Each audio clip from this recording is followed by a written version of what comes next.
बहुत स्वागत है, नंदन है, आभार है आप सबका एजुकेशन इलाहाबाद के चैनल पे। मैं हर्ष प्रजापति उपस्थित हूँ आप सबके समक्ष अति महत्वपूर्ण जानकारी के संदर्भ में। ध्यान से पूरी वीडियो को शुरू से लेकर अंत तक देखिएगा, जिससे कि महत्वपूर्ण जानकारी से वंचित ना रह जाए। पीएचडी प्रवेश परीक्षा 2024 के संदर्भ में यह वीडियो है। अगर देखा जाए तो पीएचडी प्रवेश 2024 में अगर क्रेट लेवल 1 और लेवल 2 है तो विशेषता हम बात करने वाले लेवल 2 में कि कितने बच्चे एलिजिबल रहेंगे। तो पूरी की पूरी डाटा एनालिसिस करके मैं समझाने वाला हूँ, जिससे कि आप सतर्क रहें, सचेत रहें और आगे के लिए जो भी आपका कदम हो, जो भी आप निर्णय लें, वो बड़ी सावधानी से लें। तो बहुत ध्यान से ये वीडियो देखिएगा, बहुत इंपॉर्टेंट वीडियो है। और सबसे पहले अगर आप एक नए कैंडिडेट हैं, यानी कि अभी चैनल से नहीं जुड़े हैं, तो जुड़ जाइए, क्योंकि यहाँ से आपको क्रेट की पूरी अपडेट मिलने वाली है। प्रवेश परीक्षा से लेकर प्रवेश दिलाने तक हम आपके साथ नित्य दिन कदम से कदम मिलाकर चलते रहेंगे। तो सबसे पहले अपडेट, सबसे अच्छी तरीके से अपडेट, ठीक, आपको इसी चैनल के माध्यम से मिलेगी। तो क्रेट के संदर्भ में चाहे आपका लेवल 1 हो, लेवल 2 हो, रिसर्च प्रपोजल हो, आपका किसी भी प्रकार की चीज़ें हम आपको यहाँ पे उपलब्ध कराएंगे। एक एक चीज़ें समझ में आएगी, ये विश्वास बना कर रखिए, ठीक है। मैं हमेशा कहता हूँ, वादा करके भूल जाए, ऐसा आपका यार नहीं, ये हर्ष कुमार का दिल है, किसी देश की सरकार नहीं। तो यहाँ से जितनी चीज़ें मैं कह देता हूँ, अगर मैंने कहा है कि रिसर्च प्रपोजल मैं आपको बताऊँगा कि क्या फॉर्मेट होता है, किस स्टेप में बनाना है, वो आपको पता चल जाएगी। अच्छे से अच्छा नंबर आपका आएगा, प्रवेश सुनिश्चित हो जाएगा। चैनल से जुड़िए आप पहले, ठीक है। इंस्टाग्राम टेलीग्राम की लिंक आपको डिस्क्रिप्शन में मिलेगी, वहाँ से जाके पहले आप ज्वाइन हो जाइए, क्योंकि वहाँ पे फास्टेस्ट अपडेट आपको मिलेगी। तो शीघ्र अति शीघ्र, सर्वप्रथम सरल शब्दों में, ठीक है। और सर्वप्रथम हम आपको समझाते हैं चैनल के माध्यम से, तो आपकी जिम्मेदारी कि आप चैनल से जुड़ जाइए। हम बात करते हैं अब की क्रेट का, जो मैंने बोला लेवल 2 के लिए बच्चे बहुत कम आपके फाइनल सेलेक्ट किए जाएंगे। ऐसा क्यों है? पहले मैं आपको क्रेट 2022, क्रेट 2023 और उसके बाद क्रेट 2024 का ही संदर्भ में मैं आपको बताने वाला हूँ। तो सबसे पहले क्रेट 2022 की अगर चर्चा हम करें तो देखिए, इसमें सबसे पहले 2022 में 6000 के लगभग बच्चों ने अपना एलिजिबल थे, यानी प्रवेश परीक्षा देने के लिए, यानी रजिस्ट्रेशन 6000 के लगभग बच्चों ने किया था। फाइनल रजिस्ट्रेशन है जो फीस सबमिट करने के बाद होता है। जैसे इस समय क्रेट 2024 में क्या है, 10,000 के लगभग बच्चों ने रजिस्ट्रेशन किया था, लेकिन 9,087 के आसपास बच्चे फीस सबमिट करते हुए आवेदन की प्रक्रिया को पूरी किए थे। तो ये जो क्रेट 2022 के 6000 बच्चे हैं, ये आवेदन की प्रक्रिया पूरी कर चुके थे, ठीक, फाइनल कैंडिडेट। तो 6000 के आसपास बच्चे आपके रजिस्ट्रेशन किए थे, जिसमें अगर देखा जाए तो 4600 के लगभग बच्चों ने पेपर दिया था। अब यहाँ से आप अपना घटाते चलिएगा। अगर देखा जाए तो 6000 में से अगर देखा जाए तो 2000 बच्चे लगभग 2000 बच्चे क्या किए, एंट्रेंस एग्ज़ाम मिस कर दिए, नहीं दिए। अब ऐसा क्यों होता है ये समझिए। कई क्या होता है ना कि इसको विकल्प के तौर पे रखते हैं कि अगर उनका ये नहीं, तो जैसे मान लीजिए कोई आईएएस का एग्ज़ाम मेंस का उसका आ गया तो वो छोड़ देगा। अगर मान लीजिए कि किसी का कोई और जैसे यूनिवर्सिटी के लिए वो कर रहा है तो वो छोड़ देता है। बहुत चीज़ें होती हैं, ठीक है। और जैसे किसी का और भी कोई एग्ज़ाम उसमें क्लैश करता है तो वो छोड़ देते हैं। बहुत चीज़ें उसमें मेंशन करती, बहुत से कारक उसमें अपनी भूमिका निभाते हैं। तो यहाँ पे हमने चर्चा की, 6000 बच्चे क्रेट 2022 में रजिस्ट्रेशन किए थे, 4600 के लगभग बच्चों ने एंट्रेंस एग्ज़ाम दिया था, और इसमें से 1800 के लगभग बच्चे लेवल 2 के लिए एलिजिबल हुए थे। लेवल 2 के लिए एलिजिबिलिटी क्राइटेरिया क्या है कि आपका जैसे आप मान लीजिए अनारक्षित श्रेणी से, तो आपको 50% आना अनिवार्य है, ठीक है। यानी 300 में 150 आपका आना अनिवार्य। लेवल 1 में 300 का एंट्रेंस हुआ तो 150 ऊपर ही आना चाहिए, 150 आए या उससे ऊपर आए, अगर आप अनारक्षित श्रेणी से हैं। अगर आप ओबीसी, एससी, एसटी, ठीक है, इस सब कैटेगरी से हैं तो आपको 45% आना अनिवार्य है। 300 में से 45% आपका अनिवार्य है, तभी आप लेवल 2 के लिए एलिजिबल माने जाएंगे। लेकिन आपको भी ये भी पता है कि केवल आपका इतना आ जाने से आपको इंटरव्यू में नहीं बुलाया जाता।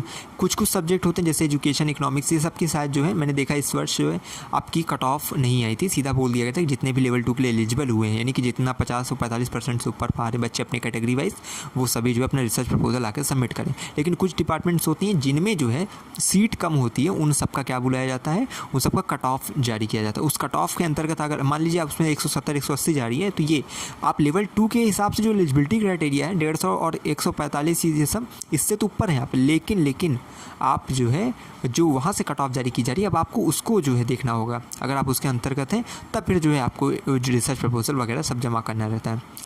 तो अब यहाँ जो लेवल 2 के लिए जो बच्चे एलिजिबल हुए थे, यानी 50% और 45% के हिसाब से क्रेट 2022 में, तो वो 1800 बच्चे हुए थे। यानी सोचिए 6000 बच्चों ने रजिस्ट्रेशन किया था फाइनल, फिर 4600 के आसपास बच्चों ने परीक्षा दी और 1800 बच्चे केवल हुए, ठीक। अगर क्रेट 2023 का मैं बता दूं लास्ट ईयर का, तो इसमें बच्चे थे वो 7900 के लगभग थे, 7,900 के लगभग बच्चों ने फाइनल रजिस्ट्रेशन किया था।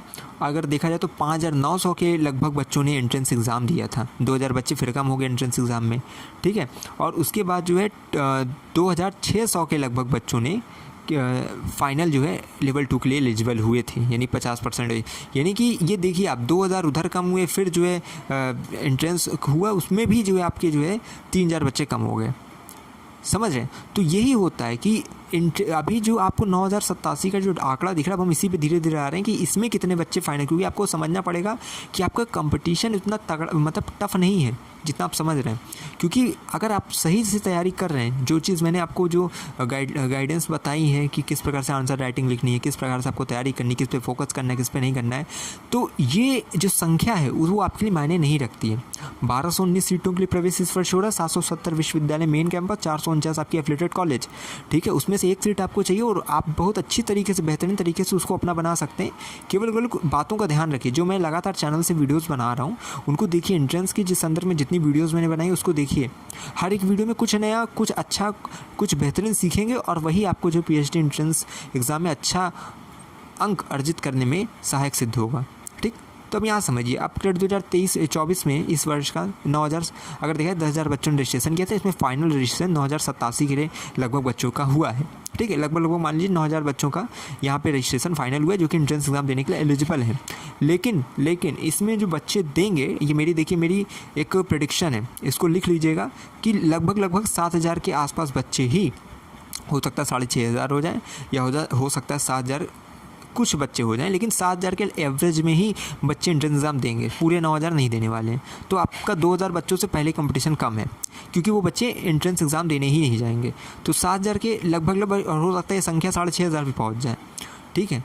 तो अब ये मोटा एवरेज मान के चल रहे हैं कि इससे कम हो सकता है, इससे ज़्यादा नहीं जाएगा, ठीक है। तो 7,000 के लगभग बच्चे जो एंट्रेंस एग्ज़ाम आपके देंगे, और इसमें से जो लेवल 2 के लिए यानी 50% और 45% का जो ये एलिजिबिलिटी क्राइटेरिया, इसको पार करने वाले जानते कितने बच्चे होंगे? केवल और केवल लगभग 4,000 बच्चे। अभी हो सकता है 3,500 भी हो जाए, हो सकता है 4,500 बच्चे भी हो जाएं, यानी कि 4,000 के एवरेज में रहने वाला है। तो अब आप ये समझिए कि 9,000 की संख्या को इतने दिमाग से निकाल दीजिए, ठीक है। केवल आप इतना याद रखिए कि आपका जो मेन कंपटीशन है वो 4,000 बच्चों से है, और ये भी बहुत टफ कंपटीशन है, क्योंकि 1,219 सीटें हैं, और उस हिसाब से अगर 4,000 बच्चे भी आ जाते हैं या 3,500 भी बच्चे आ जाते हैं, तो वो तिगुना रहेगा सीट की अपेक्षा।